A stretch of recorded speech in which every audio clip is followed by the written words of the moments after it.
respect, la prévention, le consentement, des enjeux cruciaux de la santé sexuelle, aujourd'hui la technologie et l'intelligence artificielle offrent des solutions innovantes pour informer et accompagner chacun dans ses choix. Stop. Vous avez entendu ça? Une phrase toute lisse, toute propre, mais complètement vide. Elle a été générée par une intelligence artificielle, chargée de conseiller les jeunes au sujet de leur sexualité. La santé sexuelle, ce n'est pas une question de mots bien rangés dans une phrase, c'est du vécu, de l'émotion ou de l'intimité réelle. Et ça, désolé, une machine ne peut pas comprendre. Alors pourquoi confier ce qui nous touche au plus profond à des algorithmes, des programmes créés par des hommes? Vous me direz qu'une intelligence artificielle est neutre?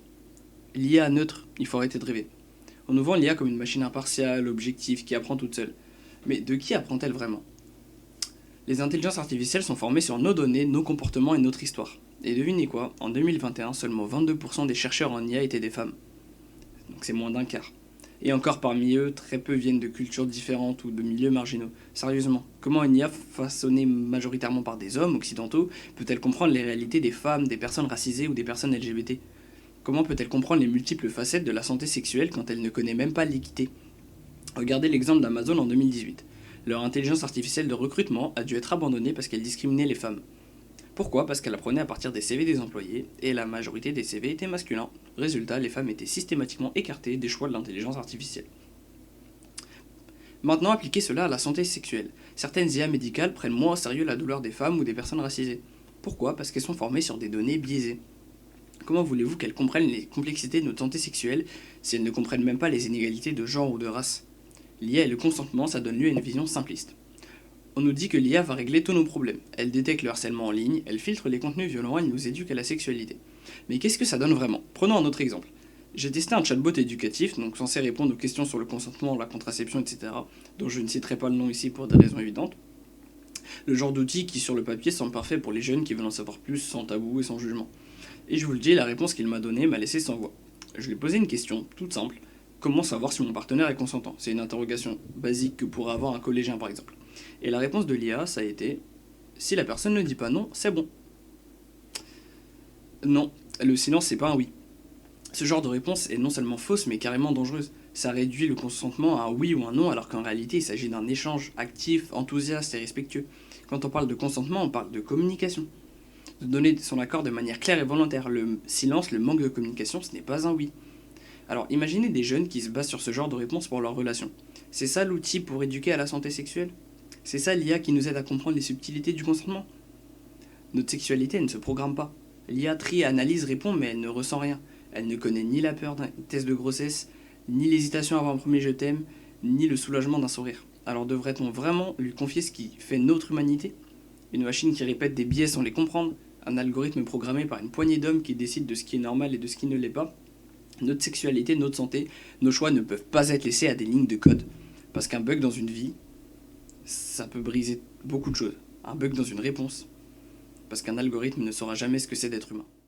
On leur donne tous les noms, sauf le leur. À croire qu'il nous fait peur. Qu'elles nous font peur.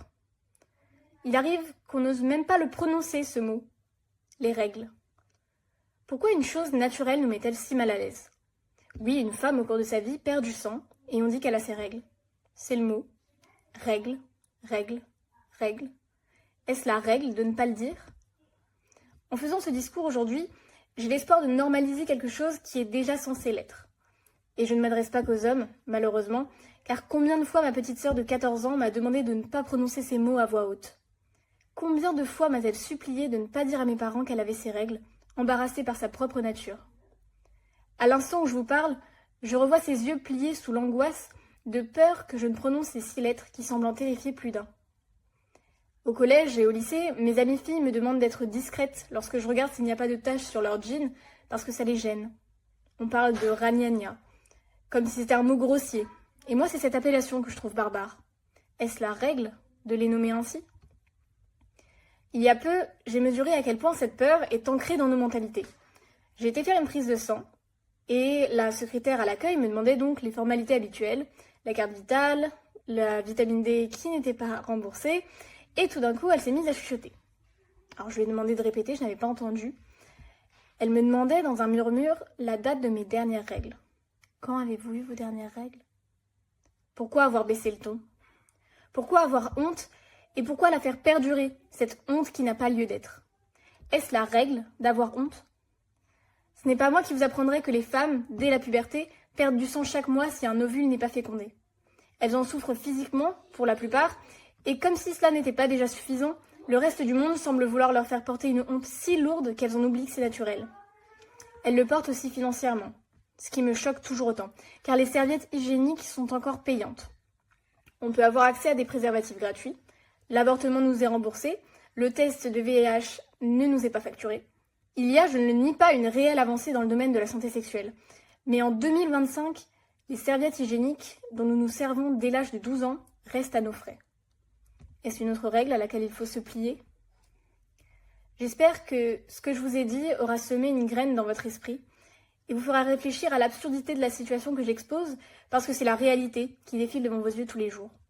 Il n'y a des règles que là où on en est. Aujourd'hui, je veux parler d'un sujet essentiel qui nous concerne tous, le consentement dans les relations sexuelles. Le consentement, c'est un mot qu'on entend souvent, mais qu'on ne comprend pas toujours bien. Pourtant, c'est simple, c'est dire oui, librement, sans pression, sans manipulation, et en étant pleinement conscient de ce qui se passe. Le consentement, c'est aussi pouvoir dire non à tout moment, même si on a dit oui avant, et surtout, c'est une notion qui ne devrait jamais être floue ou négociable. Mais si tout cela paraît évident, pourquoi y a-t-il autant de situations où le consentement n'est pas respecté ? L'une des raisons, c'est l'influence des médias, du cinéma, des séries et surtout de la pornographie. Dans beaucoup de films et de séries, on voit des scènes où un personnage insiste lourdement, où un non devient un oui après de la persuasion, ou encore où le silence est interprété comme du consentement. Ces représentations répétées, encore et encore, finissent par influencer notre vision des relations et de la sexualité. Elles font croire que forcer un peu les choses est normal, ou que le désir n'est toujours d'une certaine résistance. C'est faux, et c'est juste dangereux. Et puis, il y a la pornographie. Beaucoup de jeunes, par manque d'éducation sexuelle, s'y réfèrent comme un mode d'emploi du sexe. Mais dans ces vidéos, le consentement